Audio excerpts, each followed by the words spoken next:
Bon matin à tous, madame, messieurs, c'est la revue des grandes unes avec la presse que vous aurez à lire, disponible en kiosque ce matin, mais nous allons faire le tour de quelques tabloïds. La Nouvelle Expression parle de massacre de Kumba, la pression de la communauté internationale, c'est le grand titre proposé par le journal. Le même journal parle également de Garbou à Kumba, débat sur l'origine des assassins. En page 5, on s'intéresse aussi à Kumba avec, après le massacre, l'ambiance pathétique dans ces familles et dans les centres hospitaliers, avec notamment le bilan qui s'alourdit. On voit bien tout cela en page 5 également. Le journal parle aussi de la pression des acteurs du football également à la suite de ce drame de Kumba. On parle également du compte du Trésor avec Paul Motazé en campagne et tout cela. La Ligue de football professionnel également dans le journal. La guerre des AG avec l'instance suprême de l'instance qui est donc aujourd'hui au centre d'une crise qui risque d'ailleurs d'emporter le général Pierre Semengue. C'est en page 11 du journal La Nouvelle Expression. Autant d'informations à parcourir. Si vous faites un tour en kiosque dans le journal, vous aurez l'occasion de parcourir dans toutes ces actualités. Le Messager pour sa part parle de Cabral Libi. Biya doit stopper la guerre dans le nord-ouest et le sud-ouest. Le leader du parti camerounais pour la réconciliation nationale fustige l'indolence du chef de l'État qu'il invite par ailleurs donc à prendre ses responsabilités. Suite donc à la boucherie de Kumba. En page 4 du journal, on parle de la catastrophe des écarts avec les promesses non tenues du gouvernement, la stèle en hommage aux disparus, le réaménagement même de l'axe Ezeka-Makak-Ngoumou dans l'oubli carrément. C'est en page 8 du journal, disponible en kiosque ce matin. Le Messager a d'autres informations aussi, tout comme le journal indépendant qui parle notamment du 24 octobre 2020, Kumba avec des larmes bien entendu. Vous ne serez jamais seul, c'est le journal qui le dit également. C'est dans le dossier proposé par le tabloïd Cameroun Tribune, parle de drame de Kumba. Le reconfort de la nation, c'est le grand titre proposé par le tabloïd, alors que les membres du gouvernement sont attendus ce jour de ce côté-là pour notamment quelques informations et notamment des gestes importants pour à l'endroit notamment de ces populations sinistrées. C'est le journal qui le dit également ce matin. Vous aurez l'occasion de lire le dossier. Et toujours dans la presse, Émergence parle de commerce avec le Cameroun qui exporte donc frauduleusement des cargaisons de riz de 87 milliards de francs CFA, par exemple. C'est le journal qui le dit en page 5. Le même journal parle également de Ngaoundéré où une cargaison de téléphones portables de contrebande a été saisie. C'est dans le journal. Le journal est donc disponible en kiosque ce matin, tout comme Tribune d'Afrique qui parle du ministère de l'Agriculture et du Développement rural et parle donc des réformes sanitaires de Gabriel Mbaye-Robé à lire dans le numéro de ce matin. Je vous invite à lire surtout l'éditorial de Faustin Dikam en page 3 du Tribune d'Afrique de ce matin. Le journal parle également des massacres de Kumba.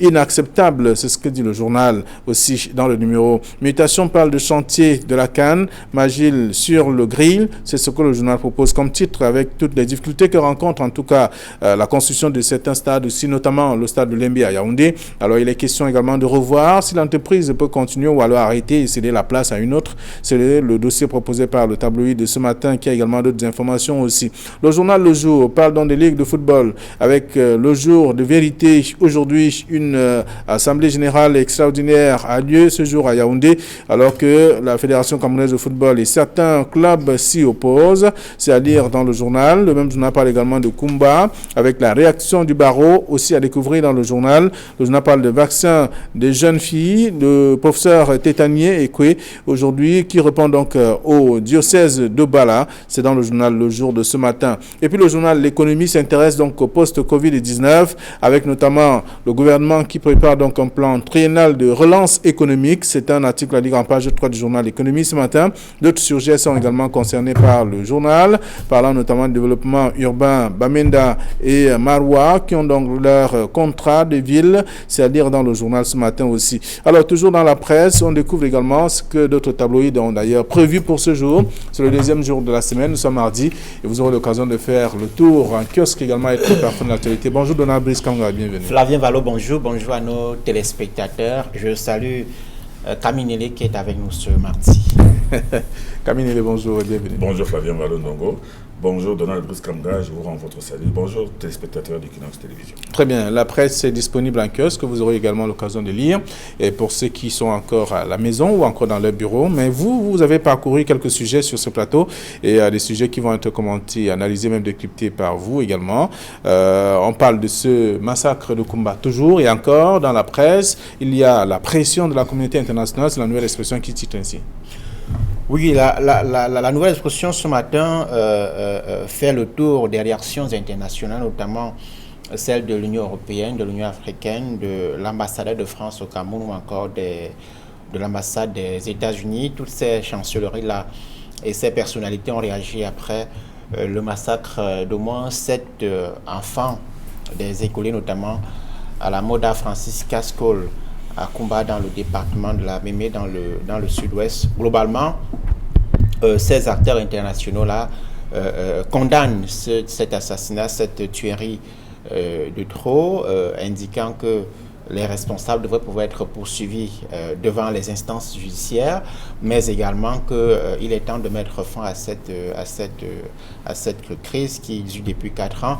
J'ai notamment souligné les propos de l'ambassadeur de France au Cameroun, Christophe Guilou, qui indique, je le cite, tous les efforts devraient désormais être mis en œuvre pour mettre fin à cette tension. D'accord. Alors, le titre de la nouvelle expression ce matin, Kaminele, exprime-t-il l'ambiance qui règne en ce moment, notamment des réactions qui viennent de l'autre côté, je veux dire de l'Hexagone et autres, avec ces différents responsables des communautés ou alors à l'Union africaine, l'Union européenne, la France et autres qui sont unanimes pour contrecarrer toutes ces actions sur le terrain, notamment l'assassinat de Koumba. Je ne suis pas preneur de pression de la communauté internationale. Ce n'est pas la pression de la communauté internationale, c'est de l'émotion de la communauté internationale. C'est la compassion de la communauté internationale, c'est l'affliction de la communauté internationale. On n'en est pas aux pressions, on n'en est plus aux pressions. Il y avait les pressions avant, quand on parle de la pression de la communauté internationale pour d'autres sujets au Cameroun. Mais aujourd'hui, toute la communauté internationale, aussi bien l'Union européenne, l'Union africaine, les États-Unis, la France. D'ailleurs, les États-Unis et la France qui évoquaient ce problème de la guerre du bout des lèvres et avaient même une posture assez équivoque dans la mesure où on les soupçonnait même parfois non seulement de fermer les yeux, mais peut-être même d'être indirectement complice de ce qui se passe. Mais aujourd'hui, toute cette communauté internationale réalise que ce n'est pas un film.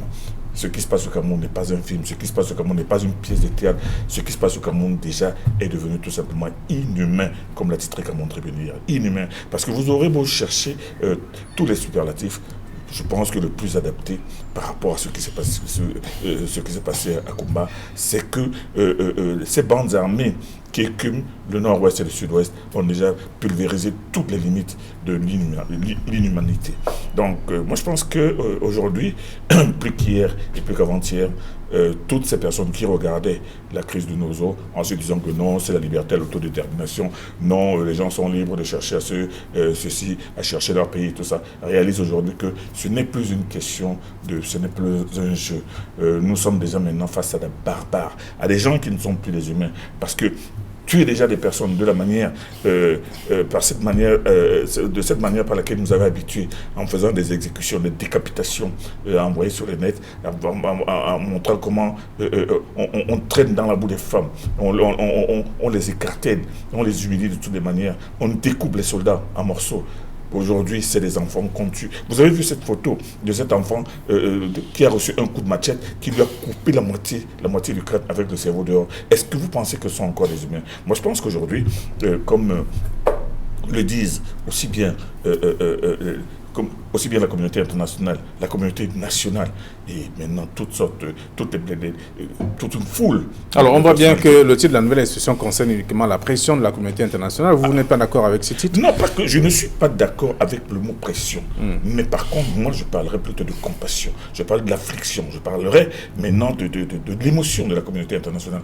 Parce que pour la première fois, on voit cette communauté internationale parler d'une même voix. Mais par contre, je n'ai pas encore parlé de la communauté nationale. Parce que sur le plan national, il y a eu des réactions. Vous allez parler de la communauté nationale tout à l'heure, puisqu'avec, à côté du titre de Cameroun, j'allais dire de la nouvelle expression qui parle de pression de la communauté internationale, il y a le messager qui parle de Cabral Libye, qui dit Biya doit stopper la guerre au nord-ouest et au sud-ouest. Oui, j'ai parcouru les grandes lignes de cette déclaration de presse lue hier à Yaoundé par le président du PCRN, par ailleurs député à l'Assemblée nationale. En gros, il rappelle la responsabilité du chef de l'État dans la survenance de ce massacre de Koumba. Il indique que c'est à lui que revient la responsabilité de sauver l'école, de protéger les enfants qui ont été massacrés dans le cas qui nous intéresse.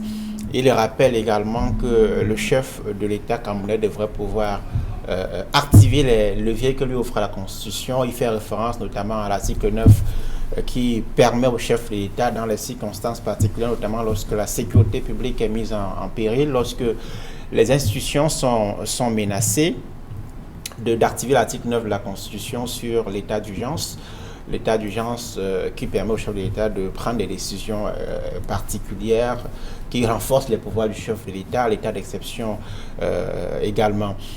Il dit également que les responsables gouvernementaux, qu'il appelait faucons, qui ont brillé au début de la crise par le mépris, la désinvolture, l'inconséquence, ce sont ces mots, devraient pouvoir sortir maintenant et se rendre compte que la situation s'est aggravée du fait de cette méprise de la guerre dans les régions du nord-ouest et du sud-ouest. Est-ce que ce ton martial avec lequel il s'est exprimé et les suggestions de solutions, c'est vrai qu'il dit également que dans les plus brefs délais, il s'associera à d'autres voies pour apporter des solutions, en tout cas des propositions de solutions à cette crise.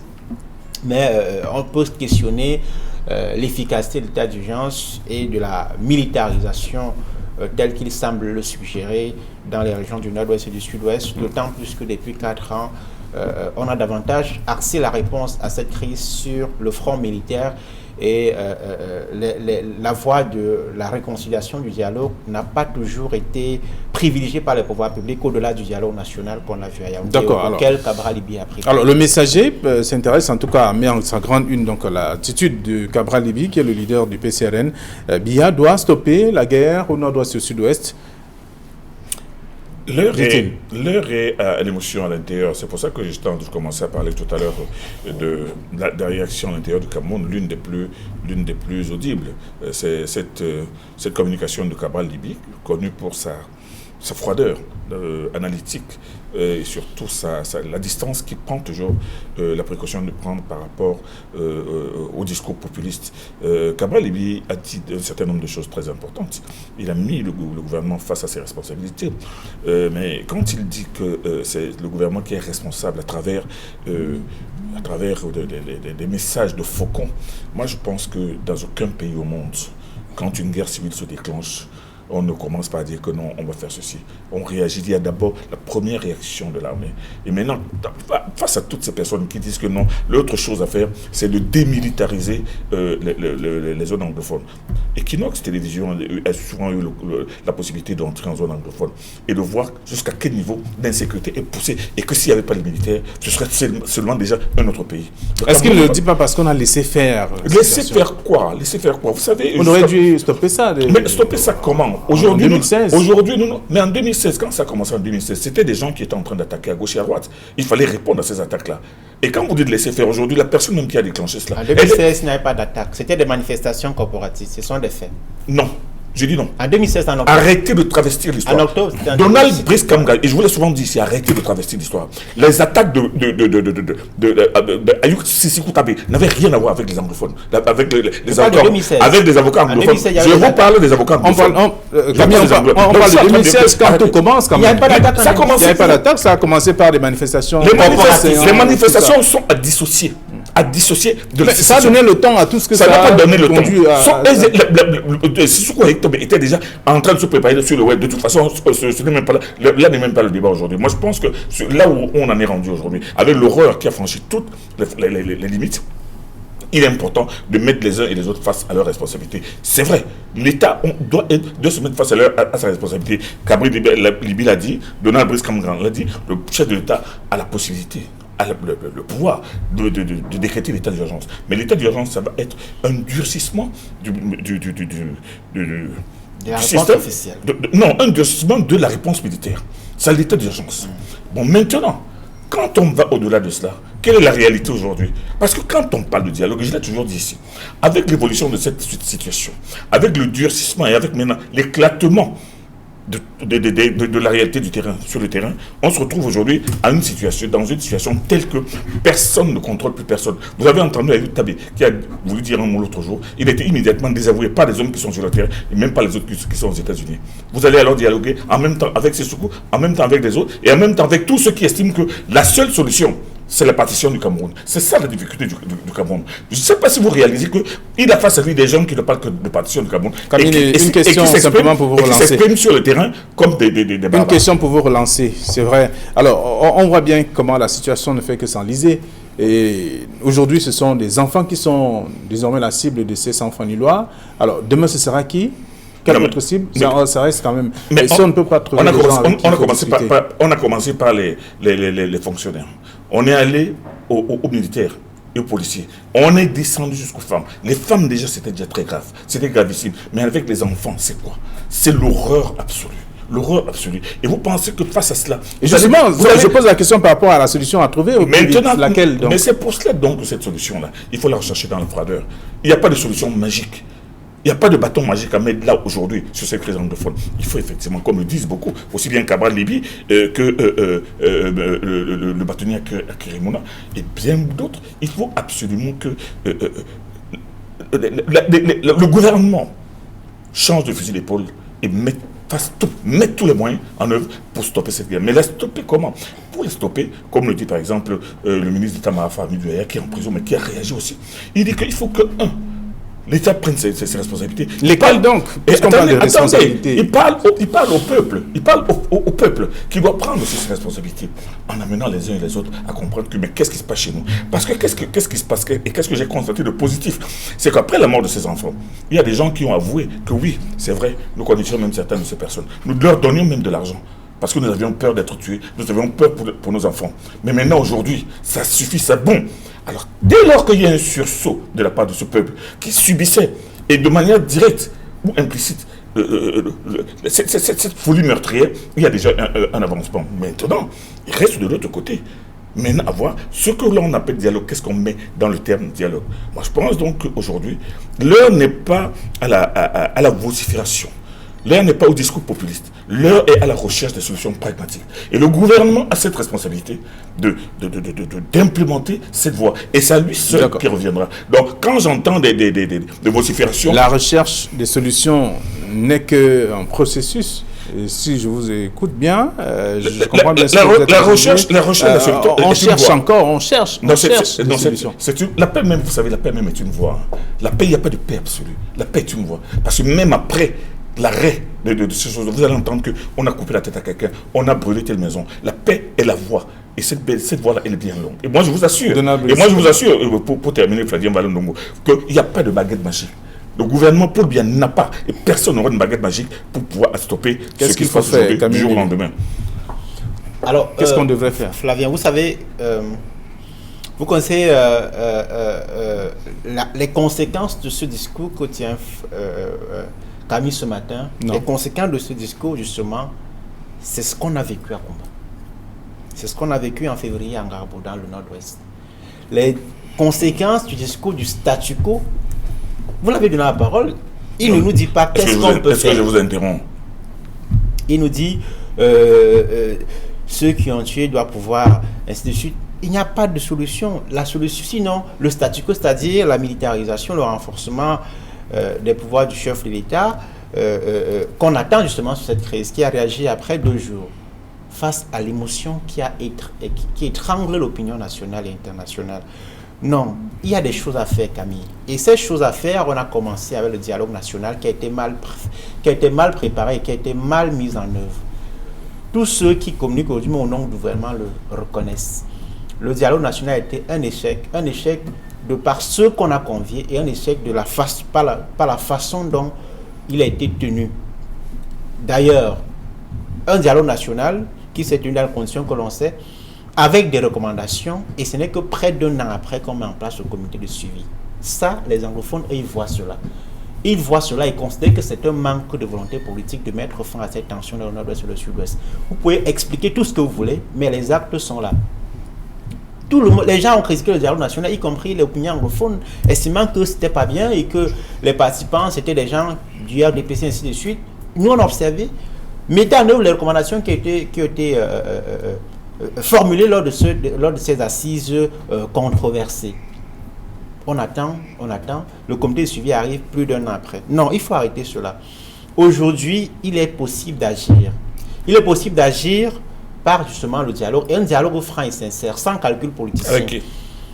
Cabral Libi propose par exemple de tendre la main à BBC qui est en prison, Manchou BBC qui est en prison, l'autre Ngalim, et même à Sissi Kwayo Tabé qui a montré une certaine ouverture, qui a été rencontré, on ne le rappelle pas souvent assez, par des officiels camerounais pour chercher une ébauche de dialogue. Il y a des interlocuteurs. Le cardinal Christian Toumi, en son temps, avait proposé la tenue de la 3e All General Conference, c'est-à-dire une sorte de concertation entre guillemets, le peuple anglophone pour identifier les problèmes qui sont posés et les ébauches de solutions. Cette initiative a été torpillée, a été huée par les officiels. Une fois de plus, les faucons, pour parler comme Cabral Libi ce matin, on peut sortir de cette crise. Il suffit qu'il y ait de la volonté. Maintenant, Cabral Libi propose également les poursuites contre ceux qui sont... Alors, vous estimez que le gouvernement manque de volonté pour trouver une solution? Il est clair que depuis le début de la crise, il n'y a pas une volonté soutenue de mettre fin à cette tension. Camille parle bien des entrepreneurs de la guerre. Ils existent côté séparatiste, mais aussi côté officiel. Sur la table de combat, il y a un certain nombre d'informations qui circulent, qui ne sont pas encore confirmées. Ce n'est pas qu'aujourd'hui qu'elles circulent. Il y a des informations qui circulent sur l'identité de certains groupes armés qui ne sont pas forcément séparatistes et qui seraient tenus par des officiels. Il faut qu'on se le dise un jour ou un autre. Des enquêtes devraient pouvoir identifier ces responsables-là et les poursuivre également devant les instances judiciaires. On passe souvent de poursuites judiciaires et on a l'impression que cela ne concerne que ceux des séparatistes. Il y a également des responsables officiels que les autorités sont capables d'identifier et de punir conformément à la loi. Ok, d'accord. Alors, le titre, on voit bien avec la une du quotidien Le Messager. On va évoluer, Camille. Je voulais terminer, Flavien Valonongo, s'il vous plaît, parce que Donald Brice-Kamgan a cet art de mettre de la fumée dans sa rhétorique. Il nous parle d'un Ngabu. Il nous parle Ngabu et Kumba, c'est pas la même chose. C'est deux sujets différents. Ngabu, c'était un champ d'opération, une affaire qui s'est passée dans le cadre de la guerre, dans le cadre d'une mission de militaire. Toujours est-il qu'il y a eu des morts de militaires. Il y a eu des morts, mais je dis que c'est une opération qui était menée par des militaires qui ont peut-être mal fait leur boulot, qui peut être qualifiée de bavure, mais c'est une opération que l'on rencontre dans toutes les guerres civiles. Mais par contre, Kumba, il n'y a pas de militaires là-dedans, mais ce sont des groupes armés qui sont venus, qui ont tué des enfants. Je préfère être prudent. Non, je dis que on ne peut pas mélanger les deux, on ne peut pas comparer les deux. Je parle de l'identité de ceux qui ont on ne peut pas associer les deux. On ne peut pas associer les deux. C'est deux choses différentes. Maintenant, quand vous êtes en train de parler de dialogue et de main tendue, oui, Manchou BBC, moi-même je l'ai souvent dit, je me suis souvent demandé pourquoi il est maintenu en prison. Manchou BBC, qui même au-delà de sa peine de prison, s'est proposé de jouer un rôle important sur le terrain. Mais seulement quand vous me parlez de Sissi Kwayo Tabé, qui a été rencontré, vous vous souvenez certainement de sa réponse. Il ne parle pas forcément d'apaisement, il parle d'abord de l'indépendance de l'Ambazonie. Vous allez discuter quoi avec lui? Pendant qu'il est en train de dire, les forces sur le terrain sont en train de dire que ce monsieur n'a même pas le droit de parler. Et pendant ce temps, les Arebacho disent que ce monsieur n'a plus. Alors vous allez vous parler de quoi? Le gouvernement se retrouve dans une situation assez complexe. Et vous pensez que le gouvernement a un plaisir à laisser cette guerre, un plaisir à laisser tuer les Camerounais, à laisser tuer les soldats camerounais, à maintenir le Camerounais sous une pression financière intense, parce que chaque jour c'est de l'argent qui est sorti pour essayer de tenir. La guerre enrichit certaines. Parlez avec ce qui peut. Vous ne pouvez pas le savoir. Elle enrichit. L'économie de la guerre, c'est vous qui en parlez souvent sur ce plateau. Justement. Vous ne pouvez pas ne pas savoir que la guerre enrichit les gens. L'achat des armes, des munitions, ainsi de suite, ça enrichit des gens. Ah bon? Vous le savez. Ah, parce que le Cameroun n'en avait pas.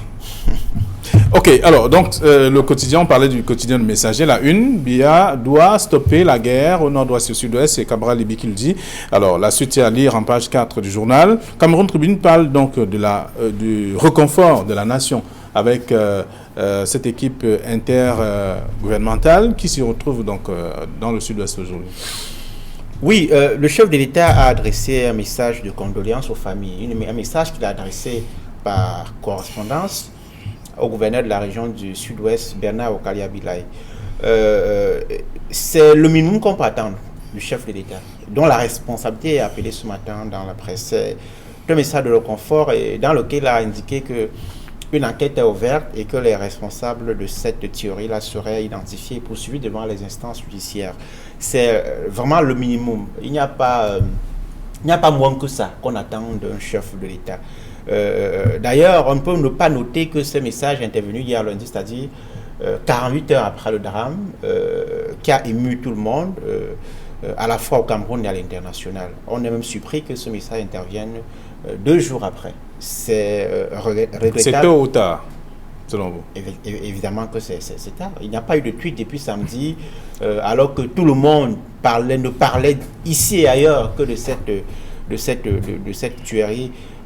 Disons que ce sont lorsqu'on tue la jeunesse, c'est l'avenir d'un pays qu'on hypothèque. Et il est incompréhensible que ce n'est que 2 jours après que le chef de l'État réagisse. Alors, le reconfort de la nation, ça c'est le titre de Cameroun. C'est le reconfort de la nation. Mais moi, ce qui me surprend parfois, c'est que les gens veulent que le timing du chef de l'État soit le timing de chaque Camerounais. C'est vrai, la situation est importante. C'est vrai, mais seulement. Vous avez vu ce qui s'est passé avec le ministre de la Communication, qui allait faire une communication dans la foulée de ce qui s'est passé. Il s'est ridiculisé à travers une bourde en disant que cette école venait de commencer cette année, alors que c'est une école qui existe depuis de longues années. Voilà donc les conséquences de la précipitation. Quand le chef de l'État lui annonce cette information, quand cette information fait le tour du monde, il prend le temps de regarder, d'évaluer, de mesurer, de savoir qu'est-ce qui s'est passé exactement. Ça s'est passé comment? Les chefs militaires, qu'est-ce que les chefs militaires peuvent me dire? Il est tout à fait normal qu'ils prennent son temps. On ne le défend pas, mais il n'est pas... C'est votre droit de le défendre. Il ne fait pas du populisme à la Macron, qui se précipite chaque fois qu'il y a quelque chose, parce que lui-même, son image est tellement écornée dans son pays qu'il faut absolument qu'il soit présent. Et puis, il s'est souvent trompé, Macron, par exemple? Oh, sur les gilets jaunes, par exemple. Mais ce que je veux dire aujourd'hui, on est au Cameroun. Je dis donc que le chef de l'État a réagi. Et Donald Bose a dit, il a donné le minimum. Mais ce minimum, il fallait le donner. Il a donné. Mais seulement, il a immédiatement, après cela, ordonné un grand conseil de cabinet avec le Premier ministre et tous les responsables. Moi, je pense que c'est des choses qu'on fait. On ne fait pas de la course au populisme. Ce qui se passe aujourd'hui demande vraiment la participation de tous les Camerounais, de toutes les forces camerounaises. C'est pour ça que moi, quand Cabral Libi demande à ce qu'il y ait une sorte de consensus autour des Camerounais qui doivent s'asseoir, c'est absolument normal. C'est tout à fait normal. Et je ne pense pas que le gouvernement a du plaisir à laisser tuer, à laisser que des gens tuent des gens, que les enfants soient tués, que la femme soit tuée, que les militaires soient tués. D'accord, on sort de l'émission. Ce n'est pas parce que le Cameroun ne respecte pas les citoyens qu'on peut permettre qu'on dise sur un plateau que il faut attendre 2 jours pour réagir sur un drame comme celui-là. Dans les pays où on respecte les citoyens, un drame comme celui-là, 2 heures après d'ailleurs, le chef de l'État, soit il se déplace, soit il envoie un Premier ministre sur le terrain. Ça, ce n'est pas extraordinaire, monsieur Kaminiele. Ce n'est pas extraordinaire. Le chef de l'État a la possibilité de se renseigner sur ce qui se passe sur le terrain. Il a la possibilité de faire remonter l'information. Et si les services de renseignement ne le font pas, ils sont défaillants. D'accord, vous parlez d'information. Il y a cette information qui nous arrive à l'instant. On parle d'une nouvelle attaque meurtrière. Donc ce matin à Limbé, 2 élèves ont été donc abattus au lycée technique de Hombé. Vous comprenez bien que ce qui a commencé à pourrait se poursuivre malheureusement. Se poursuit puisque c'est ce matin. Mais puisque nous avons affaire à des inhumains, ce ne sont plus des humains qui le font. Ce ne sont plus des humains. Vous allez faire quoi? Ce ne sont plus, ils ont commencé, ils continuent dans la même logique. Cela veut dire que maintenant, il faut que l'armée, il faut que le gouvernement passe à une vitesse supérieure. Vous comprenez? Alors, quand cette information arrive, moi, ça me fait penser à, je crois, M. Somba, qui a dit dans un journal, je crois même le Messager, que vous n'avez encore rien vu. Ça va continuer. Alors, quand vous vous trouvez dans cette perspective, vous voulez qu'on fasse quoi? Pendant qu'on a tué des enfants, des gens qui tuent des enfants, vous voulez leur accorder quelle présomption? Celle de la bonne foi? Celle du combat pour la libération d'un pays. Donald Brice, un mot pour sortir. Je voudrais rappeler à Camille que, comment il s'appelle, Sissi Kwayo Tabe, qu'il dénonce, a appelé au retour des enfants à l'école dans les régions du Nord-Ouest et du Sud-Ouest. Est-ce qu'il a été écouté? Il n'a pas été écouté. Ça, c'est un autre débat. Je voulais juste lui dire que s'il disqualifie tout le monde, alors que les officiels déclarent clairement que cette guerre continuera éternellement. S'ils considèrent qu'il n'y a pas d'interlocuteur, qu'ils nous disent officiellement que cette guerre ne va jamais se terminer. Merci à vous. Nous laissons le soin au lecteur d'aller lire cette information qui arrive à l'instant avec ces deux élèves qui ont été abattus au lycée technique de Hombé. C'est toujours dans cette même région. On voit bien qu'il y a eu une nouvelle attaque ce matin. Allez, la presse est disponible en kiosque que vous aurez l'occasion de lire. Demain, c'est mercredi et nous serons encore sur ce plateau pour commenter et décrypter l'actualité telle que traitée par les journaux. Allez, bonne journée à tous.